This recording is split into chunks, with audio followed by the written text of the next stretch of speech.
Hello, this is Scott Horton. I'll be presenting today's presentation. We'll get started in just a couple of minutes as everyone has a chance to log in.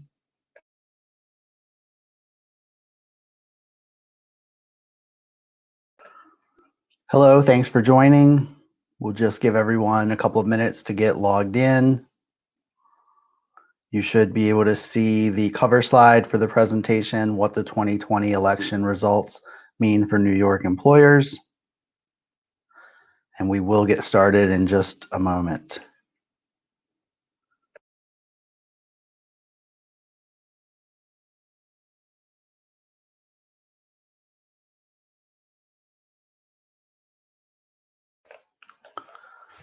Thank you all for attending. Hopefully everyone can hear me and see the cover slide. You should also have access to the chat window. That's where you'll be able to type in questions. We'll go over that in just a moment.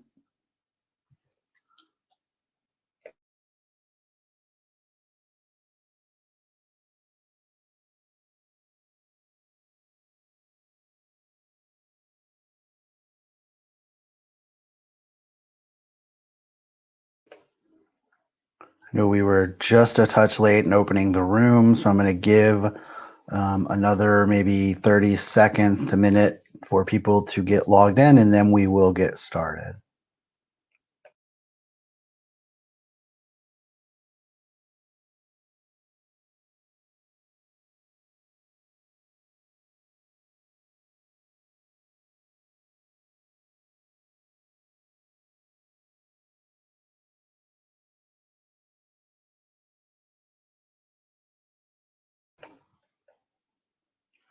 Okay, just as we are about to get started here, thanks again for joining us.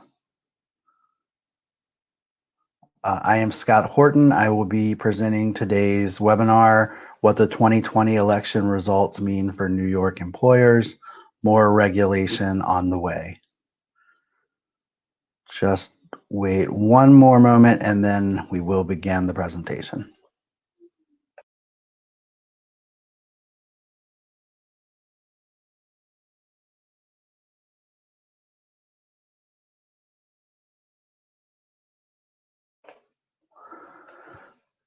Okay, welcome to today's presentation. Scott Horton with Horton Law, and today's topic is sort of an overview of what employers may expect by the way of new regulations in the form of laws or administrative activities at the state and federal level primarily that affects New York employers specifically. So there are a few items that may not affect New York as much, either because there's already New York laws in place that any state activity wouldn't be as impactful, or for some other reason. So we won't spend as much time on those. It's really going to be a focus if you have employees in New York State, what you might expect. Obviously, we won't be able to predict everything accurately, but we now have enough information to give probably a pretty good overview of, say, the next year or so ahead. Speaking of overview, it will all sort of be premised on the continuing COVID crisis. If you are in human resources or management of a company and have had to deal with employee leave issues in the past nearly year, that will, of course, be something that will continue to be an issue for the foreseeable future. And there are other impacts of COVID that will pop up in some of what we'll be discussing today. There is, of course, a new administration in Washington, and that will have an impact on labor and employment regulations nationwide. And we will focus on how that may impact New York. And we expect at least more of the same in Albany. And if anything, there might be reason to believe an even more progressive pro-labor agenda coming out of this legislature. Couple of quick notes as we get going into the substantive material. There will be the opportunity for questions and answers at the end of the presentation will go about an hour, give or take, but I will stay on as long as there are any questions coming in. Use the chat feature to type in your questions as you have them so you don't forget, but for the most part, I will wait until the end to answer the questions. And you will all get access to the slides from the presentation that will be available at the end of the presentation and by follow-up email for those of you who registered.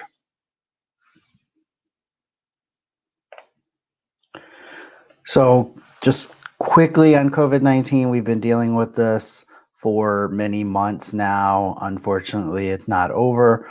There are still many cases throughout the United States. In New York, it appears that we are on a little bit of a downward trend in New York State, which is great, but there is still enough of a presence of COVID-19 that we can't let our guard down. And from the state level, at least, we know it's been heavily regulated for the entire duration. The federal government is now likely under the new administration to become even more motivated to regulate the workplace with respect to COVID-19. We will discuss that. Vaccination is a looming issue. Some workplaces and the healthcare industry certainly are already dealing with vaccination. Most of the remaining portion of the general population has yet to really confront the opportunity to be vaccinated, but that will be upon us relatively soon. And there are some questions about what that means for employers and companies and their obligations and opportunities in that regard. And because of COVID-19, I would say most likely have been in a recession for some period of the last 12 months anyway. And that means that there will need to be some form of economic recovery, especially in New York State, where we know there's been a huge deficit in the budget, which correlates to large tax deficits, meaning that the state and its workers and businesses are not generating as much income. So these are issues in the background that will be at the forefront of some of the government initiatives in 2021. And we'll do our best to describe how that might look at both the state and federal level. We will start in Washington with the change in the federal government. We have a new resident at the White House, and the new Biden administration is underway. As a Democrat, Biden would be expected to be pro-labor including pro-employee.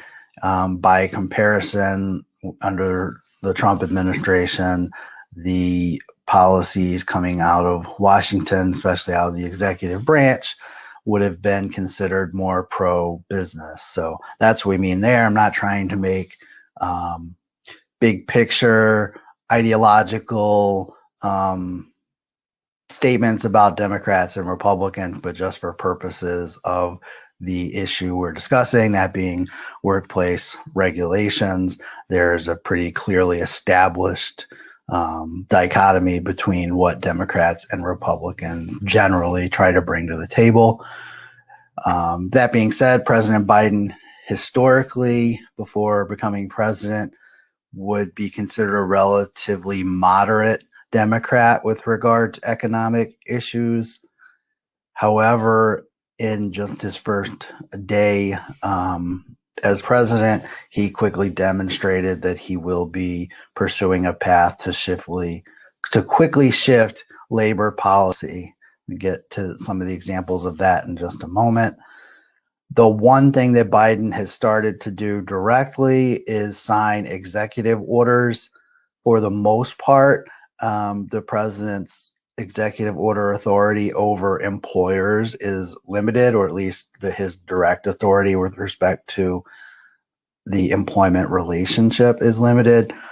The primary exception to that would be for federal government contractors who might be subject to provisions in their government contracts that impose certain employment-related obligations. So we would expect to see some shifts there for government contractors, but most of what we're going to be talking about today is intended to focus on employers generally, not just the limited scope of federal contractors, and much less the scope of federal employees, whereas the chief executive, the president, could make more direct and immediate changes. A couple of the key federal agencies that will be involved with shifts in labor policy start with the U.S. Department of Labor. Marty Walsh has been nominated as the Secretary of Labor. He's not yet been confirmed to that position by the Senate.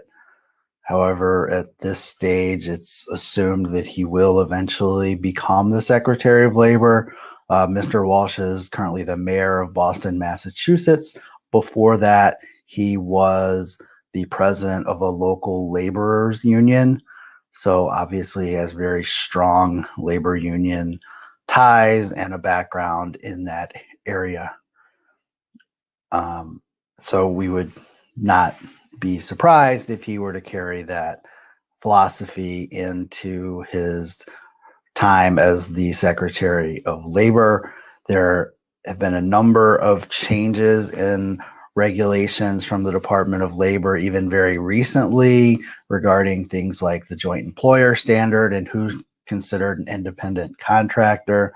Some of the latest of these regulations that have been proposed or finalized were hardly worth consideration, even because it's almost certain that those will be pulled back or modified as soon as possible. So if you are dealing with any regulations that came out under the Trump administration, especially more recently, you should still review those at this point because they are the existing interpretation of the U.S. Department of Labor in writing, but I would not expect the Department of Labor to abide by those positions for very long and will be pulling those regulations where they're not already finalized or will seek to amend them as quickly as possible. The other key federal labor agency is the National Labor Relations Board. The National Labor Relations Board administers the National Labor Relations Act, which has primary impact on private sector workforces. So if you work with a public employer in New York State, the counterpart would be PERB, the Public Employment Relations Board in New York. But for most private sector employers, you are obligated to honor your employees' rights under the National Labor Relations Act, which includes the possibility to form and join a union and be represented by that union in collective bargaining over the terms and conditions of employment. One of the things I was alluding to a moment ago is that President Biden immediately fired the general counsel of the National Labor Relations Board, Peter Robb, on his first day in office. Reportedly, Biden requested Robb's resignation effective immediately. Robb refused, and Biden dismissed him. This does, in fact, break with the historical tradition of letting the general counsel finish his term. General counsels of the National Labor Relations Board are appointed to 4-year terms, and Robb's term was set to expire around the end of October of this year. But Biden was under a lot of pressure to get rid of Robb as soon as possible, who has not been remotely friendly in the eyes of the labor movement. And through their pressure, Robb is now out. This, like I said, is unusual. Normally, the general counsel would carry over for some time into the new administration, which, depending on your perspective, could be a good or bad thing, but the idea is that it at least allows for a transition to be less abrupt than this transition likely now is. The practical impact of this for employers is that it will expedite a more aggressive prosecution of unfair labor practices. So essentially, the general counsel of the NLRB is responsible for prosecuting claims of unfair labor practices, whether they relate to individual employee rights to engage in concerted activity or union matters. So had Rob continued, he likely would have continued the approach of being less likely to find that violations of the law have occurred. But now he has had his term cut short by about 9 months, and the new general counsel, once named, will be able to pursue his own philosophies likely much quicker. There's an acting general counsel at this point, and the president has not named a successor for Mr. Rob, but it's anticipated that will occur relatively soon, and certainly sooner than October. The National Labor Relations Board itself, which ultimately decides the cases that the general counsel brings forward, and therefore has ultimate policy-making authority for the agency, also has members set for specific terms. So again, the president normally would not, and in this case almost certainly will not, be able to change the makeup of the NLRB instantly. There are currently 3 Republican members and 1 Democrat. On the 5-member board, there's 1 vacant seat. So Biden did, as his predecessors generally do, immediately name the 1 Democrat as the chair of the NLRB, but it still would take 3 members to change any policy. So until one of the Republican seats is replaced by a Democrat, the overall makeup of the board won't shift until probably August, when the one longest tenured, or at least the person whose term started the longest ago now, Republican member of the board term will expire.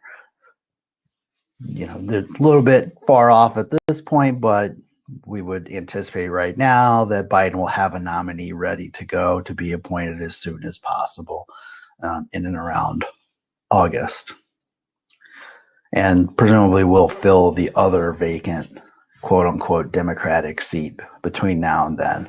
Just to clarify what I'm talking about, the practice has historically been that whichever party is in control of the executive branch, when they have the opportunity to appoint enough people to the board, will establish their party in control of the board with a 3-2 majority. So under Trump, there was a 3-member Republican bloc, and under Biden, we would expect that to shift the majority to Democrats. When that happens, we expect major policy shifts from the NLRB. Simply put, this could be considered returning to the Obama era rulings. The Obama era was very active in enforcing the National Labor Relations Act to protect employees and unions. Some of the specific items that we expect to see quickly would be a more expansive joint employer standard. This is something that's been hotly contested over the last, say, decade. It's an issue under various labor laws. Is a factor under the Department of Labor's purview as well, but for NLRB purposes, again, we would expect more employers to be deemed joint employers, which effectively expands the authority of the agency over different companies and potentially gives unions more leverage in forming unions and having negotiations between various parties that they might not otherwise have. For example, there were cases, and may still be some pending, involving McDonald's, where the question was whether McDonald's corporate was a joint employer with its franchisees. There can also be issues involving staffing and placement companies, whether the temporary agency itself is the joint employer for NLRB purposes, and therefore may have bargaining obligations with the employees of the companies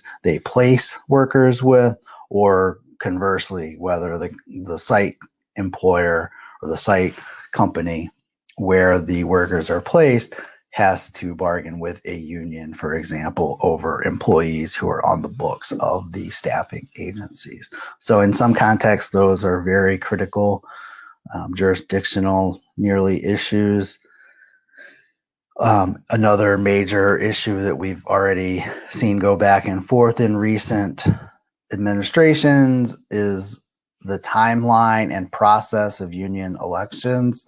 The Obama administration passed rules that were considered by at least most employer interests as quickie election rules to speed up union elections, effectively to make it easier for unions to get elected to represent the employees in a workplace. The Trump board revised the rules in various ways to revert back toward the procedures that were in place pre the Obama years. Again, almost certain that once the Democrats regain the majority of the NLRB, they will, one way or the other, change the rules again to expedite the union elections. And overall, we would expect greater scrutiny of workplace policies. The Obama era NLRB was very active in interpreting employee handbooks and employee policies to determine whether they could be read to chill employees' right to engage in collective activity for their mutual aid and protection. This led to rulings, for example, that policies telling employees that they had to be respectful at all times were unlawful. Severe restrictions on confidentiality rules that for decades were not seen as being particularly problematic. And even some limitations on confidentiality in the context of workplace investigations. So those of you who have been practicing in employee relations or human resources over more than, say, the last 4 years or so, may be familiar with some of those policies that did shift under the Trump administration and now likely will head back in the other direction. Again, at least by around August, assuming that Biden can successfully appoint new board members. Whether Biden can successfully appoint his selected board members depends to some extent on what the Senate is up to. They do require the Senate approval of these positions, the Secretary of Labor as well as the NLRB positions. Right now, as probably you all know, as a result of special elections at the beginning of this month, there is considered to be a 50-50 split between Democrats and Republicans in the Senate, with Vice President Harris holding a tie-breaking vote.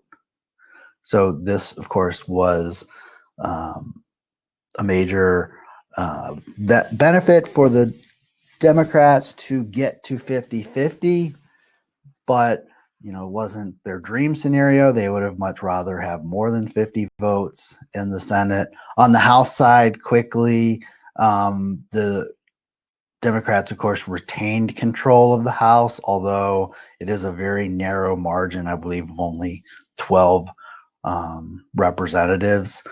But there's no major concern with the House Democratic voting bloc from that perspective, especially with labor issues. So the most relevant consideration for our purposes is going to be the Senate, with the assumption that whatever measures the Democratic Party wants to put in place on the legislative side regarding labor matters would have a fairly clear path in the House. On the Senate side, however, even with the tie-breaking vote, there is the high probability that some moderate Democrats won't just go along with the party on all issues. So even if they can get a vote on some of the policy initiatives that Democrats have long sought to legislate, they won't necessarily get 51 votes.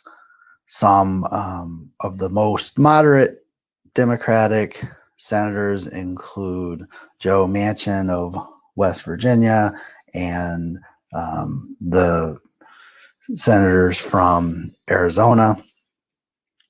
So whether the Democrats can push through legislation will, to some extent, depend on what the most conservative of their membership decide to do on specific issues. Another critical consideration is the issue of filibuster. Filibuster is a component of Senate rules that require 60 votes to move most matters forward to a vote. So in practical terms, you really need 60 votes to pass a lot of legislation, not just 50, or at least 60 senators, or I'm sorry, 41 senators are enough to keep a matter from being voted on. The Democrats have discussed eliminating the filibuster, which they could conceivably do with the votes that they have. However, again, at least a couple of the Democratic senators have indicated they will not support eliminating the filibuster. So that is one impediment to the labor movement getting the legislation that it wants and what we're about to talk about. However, there are some potential workarounds, including the budget process and reconciliation bills.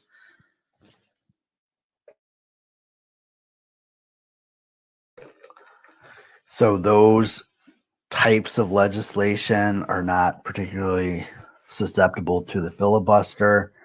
And in fact, many of you are probably familiar with COBRA, at least in the sense that the COBRA law extends workers' right to participate in group health insurance after they have left employment for some period of time. In New York, generally it's 3 years, but the default under federal law is actually shorter than that. But that COBRA legislation is from an act that's actually called, or fully named, the Comprehensive Omnibus Budget Reconciliation Act of the year it was passed. So again, reconciliation is sort of a funding mechanism where sometimes substantive issues get tacked in. So there may be ways to do that with only the 51 votes that the Democrats could muster if they can get all of their members to agree on legislation. And just to be clear, when I talk about the 50-50 split and the Democrats having the potential tiebreaker, that includes a couple of independent senators who typically vote with and caucus, as they say, with the Democrats, including, for example, Bernie Sanders. So what are the Democrats' policy issues and those that President Biden has seemingly joined in with? They include, first and foremost, enhancing the oversight of workplace COVID-19 safety measures. This will likely include OSHA getting more involved with establishing rules for cleanliness and hygiene in the workplaces out of fear of viruses such as, or maybe specifically including, the coronavirus that causes COVID-19. Again, this will probably lead to legislative consideration, but can be addressed by OSHA under existing law through regulations. There will, related to COVID, but not limited to, be efforts to add federal paid leave laws in the new administration and Congress. Most immediately, there will be proposals to bring back the paid COVID-19 leave laws that expired at the end of 2020.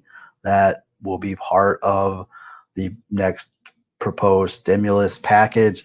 Whether that will make it to the end and what it will look like remains to be seen. But this could also include nationwide paid sick leave, which isn't as important of a consideration in New York, in the sense that as of January 1st, all private employers, at least in New York State, have to provide some form of paid sick leave, but could complicate things if there is a federal paid sick leave law that doesn't perfectly coincide with the state law. So that could add more headaches down the road. The other thing we know that's been on Democrats' agenda for many years in the labor area is a paid FMLA expansion. So other than the slight COVID-related paid FMLA issue that was in place last year, FMLA has never been a paid leave statute, but that is something that will certainly be on the table and could be taken up as early as this year by the new Congress. President Biden has expressed support for a $15 federal minimum wage. He's implemented that for federal employees, meaning employees of his own government, but will be pushing legislation, which of course most Democrats support, for a $15 nationwide minimum wage. Again, whether that goes through can depend on things like the filibuster issue, where Republicans would not likely sign on to support a higher minimum wage, and the ability to get all of the Democrats to vote in support of such a measure. And finally, there is significant legislation that has been proposed and in fact was passed last year by the House of Representatives, albeit with no chance that either the Senate would approve it or that President Trump would sign it. But this would be legislation that will enormously enhance the ability of employees to join unions and help unions in many ways win elections to represent employees. This legislation I'm talking about is known as the PRO Act, where PRO, of course, stands for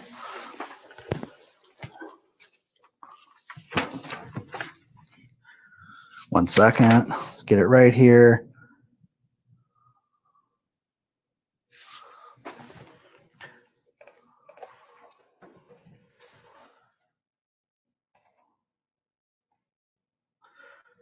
The Protecting the Right to Organize Act.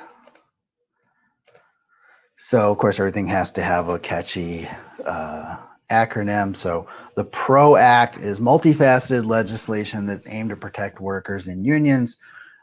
Certainly there's room for color commentary on a lot of this legislation, but I don't think anybody would dispute that characterization of the legislation.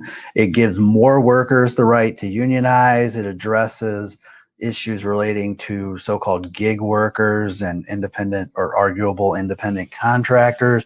It would also restrict from what has been in place for many, many decades now by way of definition of supervisor, to allow more managers to be able to form unions than can under existing law. It would also do various things to restrict employers' ability to resist unionization, ranging from adding something called card check options for representing employees as a union, to taking away employers' right to have captive audience meetings with their employees where they give their perspective on whether a union would be good or bad for the company, among other changes in this legislation. There are efforts to speed up the elections. As I said, the NLRB could probably do without this legislation anyway, and probably will do, but it again is very multifaceted. There are also new penalties on employers. Historically, the National Labor Relations Act has not provided many financial remedies, or at least anything beyond returning lost wages to employees who were somehow wronged. But as far as additional penalties, they're of a non-monetary nature, primarily under the National Labor Relations Act. This would change that as well. So we're going to shift now towards Albany. Before we do, again, that PRO Act, certainly the overwhelming majority of Democrats would support. It is likely that Biden would sign it if it hit his desk, but whether there's a way to get it beyond the filibuster, as almost certainly no Republicans would support the legislation, and whether all of the Democrats in the Senate would vote for the bill in the way it's currently drafted, those remain huge questions. That maybe that components of it somehow get implemented separate and apart from the full legislation, but the full legislation will remain at the forefront of what the labor union lobby, so to speak, will be pushing for. So again, this is the Capitol in Albany. In New York, we have seen some shifts in the legislature. Obviously, Governor Cuomo, a Democrat, is still in the governor's mansion. Democrats have already held majorities in both houses of the state legislature, but now they have a larger majority, to the extent that they could now override a veto by Governor Cuomo if they, again, all agreed and chose to do so. Why is this critical, you might ask? Because, in fact, there are recent examples of Governor Cuomo vetoing Democratic legislation in respect to employment matters.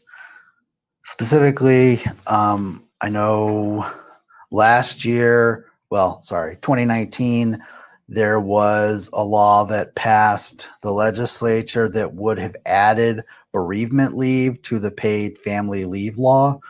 So every employee who was eligible to use what's now up to 12 weeks of paid family leave a year could have used any or all of that time for bereavement leave due to the death of a fairly wide range of family members. I think probably for good reason, including tremendous resistance from the business community. The governor did veto that legislation, despite being led by Democrats in the legislature. Now, the Democrats would potentially have the ability to override that veto and enact such a law, whether Cuomo likes it or not. There will likely be a continuation of our recent, probably long-standing now, trend of more employee protections and employer regulations. Again, you could come at this from different sides, but I talk to employers all day long, and I don't know that I've ever had any of them tell me that they appreciate all the new restrictions and obligations and documentation requirements and and leave hurdles to jump through in dealing with employees. The New York City Council, if you trace this back, has really become a leader nationwide in putting forward worker rights legislation. There are several examples of laws that are now state laws in New York that started in New York City. Some of these show up here as we go over the recent developments in New York State.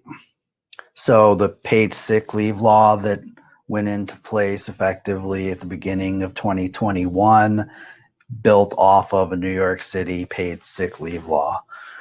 New York State now probably has the broadest anti-harassment laws in the country, where they've eliminated the severe or pervasive standard, which has long been a tenet of employment-related harassment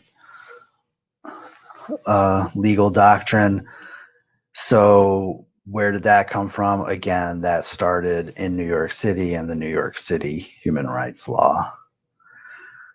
There are other items, some of which we'll touch on, that are laws now in New York City that it would not surprise me any if eventually at the right time in their minds, the legislature of the state enacts on a statewide basis. What else do we know is going on in New York? The unemployment system has been stretched to the limit. I saw a statistic the other day. I think it said that the total claims for unemployment last year in New York State were what they would normally see over a 29-year period. So if you want to call that a 29-fold or a 28-fold increase in unemployment benefits in New York in 1 year. That has significant implications and will have to be dealt with in various ways, including some proposed legislation I'm about to describe. And also, beyond the unemployment system, the whole state budget depends on uncertain federal support.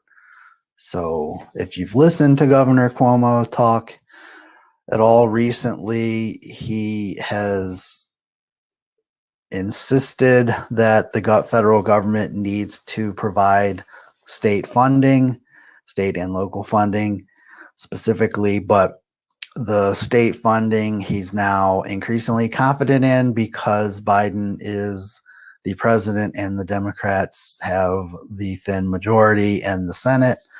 Still, however, what any further stimulus bill will end up looking like and how much funding comes to the state is obviously unclear at this point.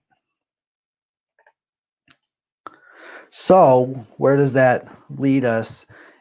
In New York, we happen to have a little bit of a blueprint for 2021 in that the governor has put out his proposed budget, and his budget not only includes dollars and cents, but also corresponding legislation. So this is some of that tack-on legislation that I was kind of talking about at the federal level that might overcome the filibuster issue.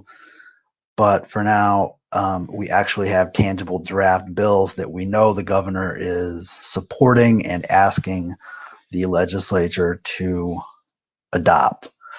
One of these pieces of legislation would amend the New York State human rights law to add citizenship and immigration status as a protected category.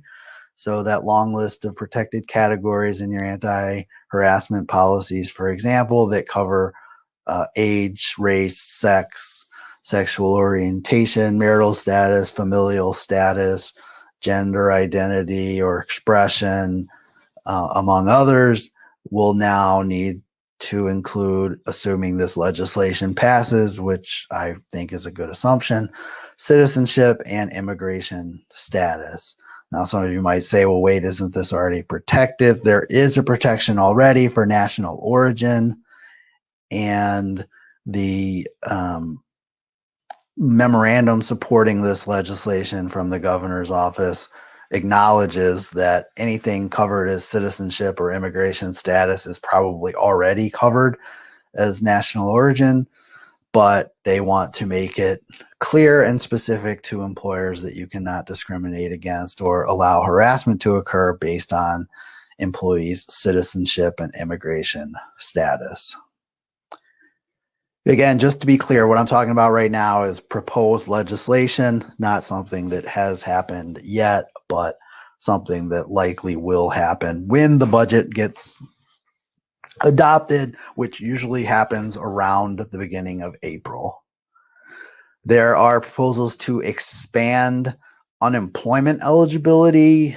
We call it partial unemployment or call it unemployment for people working part-time, but right now there is limited eligibility for unemployment if you work a little bit of the week. Specifically, you have to work less than 4 days out of the week to potentially be eligible for any unemployment, and then you can't earn more than the $504 threshold. So both of those requirements will shift as far as how much you can make and how many days you can work under this proposed legislation.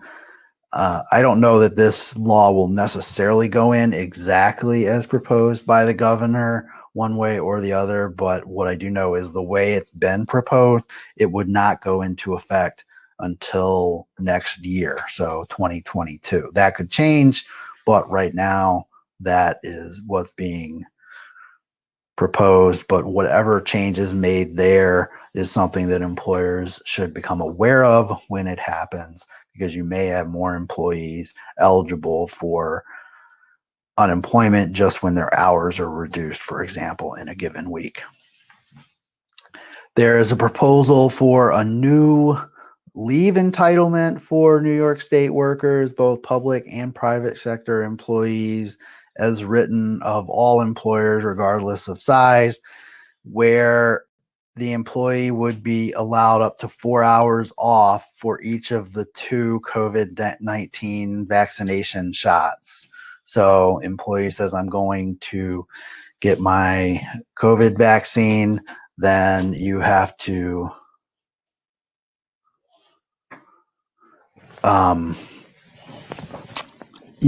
let them take the time off, and you have to pay them for the time, and you have to do that twice.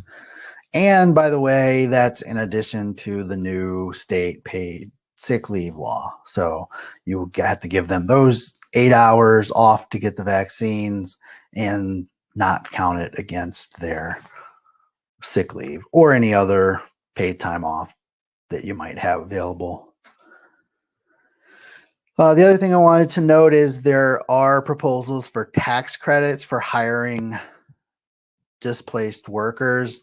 Whether that eventually is going to mean that someone has to somehow actually lost their job because of the COVID-19 pandemic, or just it means you're hiring somebody who wasn't already working somewhere else.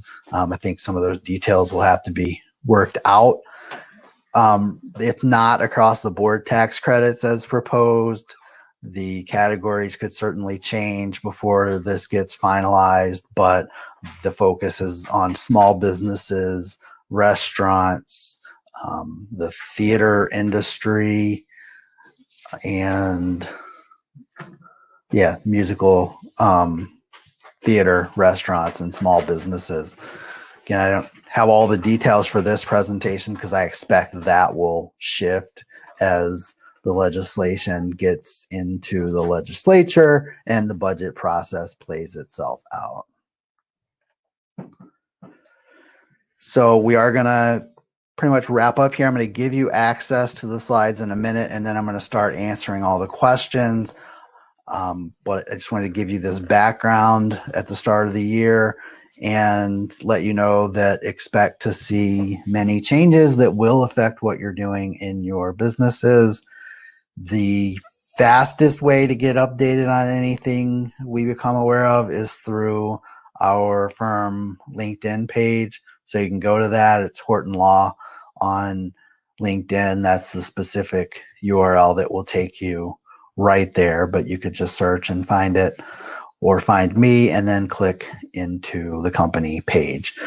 We do post articles on our website and our blog as well, but anything that goes there would get posted over on LinkedIn quickly. And sometimes we throw things on LinkedIn, even if we don't publish a full article on it, either because we need to get it out quickly or it just doesn't warrant a full article, but it's still important to know. So we're going to take questions now. My one caveat on the questions, of course, is that, this is a open presentation. And if you ask a question that reveals your identity or the nature of your company, I can't answer it in a confidential way here. But if we have an attorney-client relationship, if you are my client, we can talk offline. And of course, it will be confidential. So while you enter any more questions you have, I know there's a few that I'm going to address. I'm going to go ahead and put up the link to the slides for the presentation.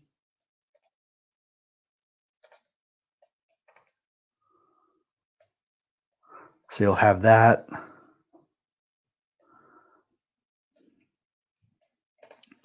And then, like I said, go ahead and type in any questions you have, and I'm going to take a look at the ones that have been entered and go ahead and answer those. So the question, employee can work 4 days and make up to $504 and still get unemployment. They can work up to 3 days and make up to $504 and still get unemployment, but they have to actually have a reduction in work. So it's not just that they only work 3 days a week and make, say, $200. If that's all they normally make, they're not going to get unemployment. But in the case, for example, of a reduction in work, if you normally have people that work, say, 40 hours and make, $600 a week, but you have to cut back to only give them 2 days a week, and therefore they only make $240, then they can get partial unemployment benefits. That calculus, how much they can work and how much they can get, is potentially going to change under the new proposal. There's another question. Has anyone had an employee have to use the federal COVID leave in 2020 and then your company voluntarily participates in 2021, but the same employee now needs COVID leave again? If they have exhausted their 80 hours, can they only draw? So a couple things on that. One, in the sense that it's voluntary, you can let them do whatever you want. The important question is, what will it mean for tax credit purposes? So the federal government should only be letting you take a tax credit in 2021 for paid leave that qualified as the law was written in 2020. So if they used up their time in 2020 and now need to take time off again, I don't think you would be eligible for the tax credit in 2021. It says they've exhausted their 80 hours. So there's a few different things going on. These are very complicated issues because you have the federal paid sick leave, which was 2 weeks or 80 hours. And then you had the expanded FMLA leave, which could have continued on longer, but only in the case where someone's child's school was closed or unavailable to them. So there are those issues. The only other thing I wanted to mention, though, is don't forget about New York State's COVID isolation or quarantine leave law. So there, the requirement is the employee themselves has to be under an order of isolation or quarantine, either because they were in close contact or have symptoms or have tested positive. And if they are under an order of quarantine, then you may have to pay them, depending on the size of your business, for up to 2 weeks under that state law. if the employee was in that situation in 2020 and you were paying them under the federal law, then they presumably weren't using the state law, which they now have the right to use because that law did not expire. The Department of Labor, actually, the New York State Department of Labor actually put some questionable guidance out last week saying that employees have the right to use the New York State COVID isolation or quarantine leave up to 3 times at 2 weeks paid time each for the largest employers. There's nothing in the statute that says anything about using it 3 times, but apparently the Department of Labor decided that that's what they wanted it to be. But the second and third times only have to be paid leave if the person actually tested positive for COVID. So if you have questions about that, that's something else you need to keep in mind. There is a state law that might apply in some cases as well. All right, let's see. I think this is another unemployment law, unemployment question. Employee works 30 hours a week as their second job. Primary job furloughed him. Wants unemployment. Says he thinks he has to quit with us till he's back at his other job. Is he able to work a few days a week and not lose his other unemployment? Possibly. Unfortunately, there's pretty complicated calculations that would have to be done. But yes, theoretically, if he worked less than 4 days a week with you, if he made enough money from his other job, then he might be eligible for some unemployment, but it's too hard to just answer that generally because it would depend on actual numbers and the possible argument that his other employer would have, or the Department of Labor could take up on its own initiative, that there was more work available to him, but he essentially was choosing to take himself out of the workforce because he asked you to reduce his hours. So in this situation, I don't think I can give you a more definite answer on that, but we can look at it and get in touch directly if you like. Here's a question. What is the best way to track all of these hours? Well, that probably is going to depend on what all of these hours means, depending on who your employer is, because public and private sector companies and government entities are subject to different of these leave laws. But assuming you're a private business, then it depends on how big or small you are. Are you subject to the FMLA or are you not? And then, what are your resources? There are companies that have departments whose job it is to track leave.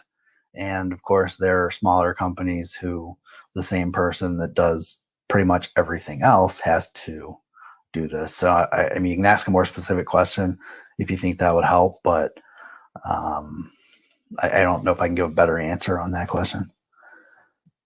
There is a question that says I cannot find that law. If you could just let me know what you're referring to, and I will see if I can answer that. So if you can type something in more specific, I'll wait to look for that. Is there any calculator where I can see how much the employee can get with partial unemployment? I don't know the answer to that. I will tell you that unemployment is the probably most complicated thing to go through on the state's website, not made any easier by the fact that they've had 29 times as many claims in the last year and are just swamped.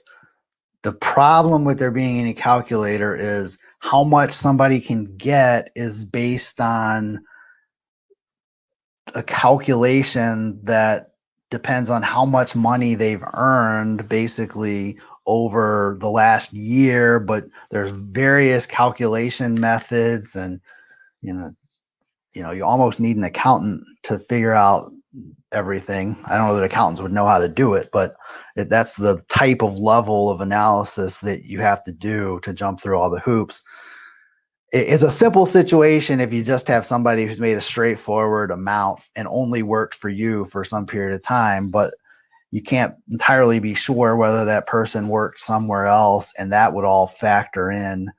Some people are disqualified for benefits for some period of time because of previous claims and things like that. So there's a lot of information you need. Historically, I would say before last year, employers almost never cared about unemployment. I mean, they, in the sense of they didn't want people to get it. And if you fired somebody for, misconduct or something like that, you could contest unemployment. But as far as trying to calculate whether and how much an employee would get, it just wasn't something that employers were generally worried about. For various reasons, that analysis has changed in some cases. But it's the reality is you generally don't have all of the information as the employer to actually do that calculation reliably. You can do it generally. I mean, the basic sentiment is if somebody's been working long enough and made, say, the same amount, that right now, if they work less than 3 days a week, they get a proportionate amount of the reduction in the benefits that they would get if they worked full time. So if they would get 600, you can get if you would get $500 for working 5 days a week, but you've been reduced down to only work 3 days a week, then you would get $300 plus the $300 federal enhancement. So that was the big thing with the original federal enhancement, was anybody who received even $1 of partial unemployment. Not that anybody would only receive $1, but as long as you received any unemployment, you got the additional $600 from the federal government. Now it's $300, but again, you still get that. I think it's the most I can do with that question right now. The 3 times COVID leave, yeah, it's not a law. It's not even a regulation. It is a PDF document, 2-page document that the Department of Labor slipped out last week. It seemingly is not very authoritative, but the way to find it would be, I'm gonna see if I can look it up as I'm talking.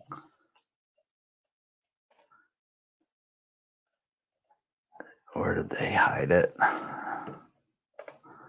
It's just a link on their website.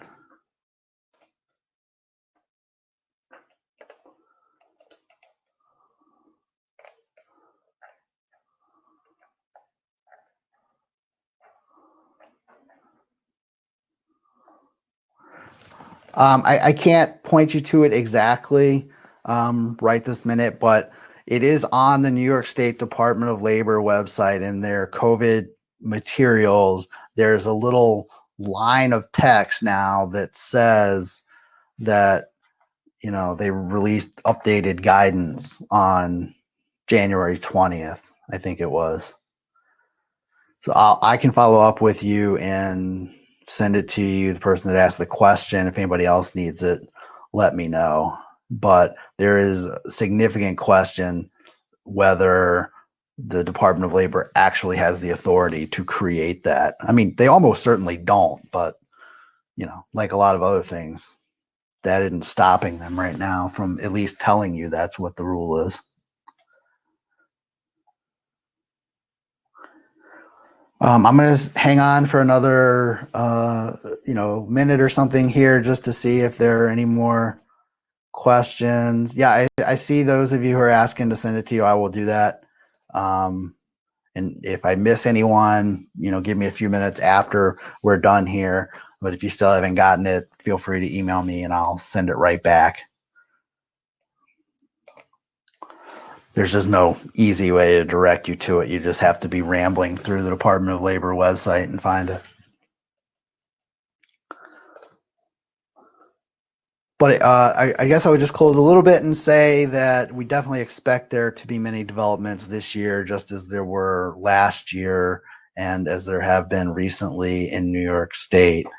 Like I said, there are a few other things at the federal level that, wouldn't directly affect New York as much. For example, efforts to eliminate right to work states, state laws that are considered right to work states where employees can't be required to form unions. That's not an issue in New York, but that's something on the federal agenda. The most pressing thing, just of a general nature, is whenever New York City does something, and they're doing things that are very unusual in this area, there's reason to wonder how long it will take New York State to do it statewide. Yeah, I mean, you're all asking for copies of that new Department of Labor COVID information, and I will certainly provide it. Among other things, it also interestingly says that if employers just send an employee home to get a test or because of symptoms, they have to pay the employee even if they're not quarantined, and it doesn't seemingly count against anything. So, that was also a shocking aspect of that guidance. But again, it's not clear whether the Department of Labor really has the authority to say these things that they've suddenly said. But I will send that out. We will also be working on an article updating about that, which we'll post on LinkedIn and on our blog. So you can look forward to that too, but that's not ready at the moment as I'm finalizing this webinar. So thanks everyone. I don't see any more questions. If you have a question you're typing now, go ahead and enter it real quick so I don't cut you off. I'll stop and wait if I see something. Otherwise, thanks for your time and look forward to speaking with you again soon the next time we provide one of these webinars.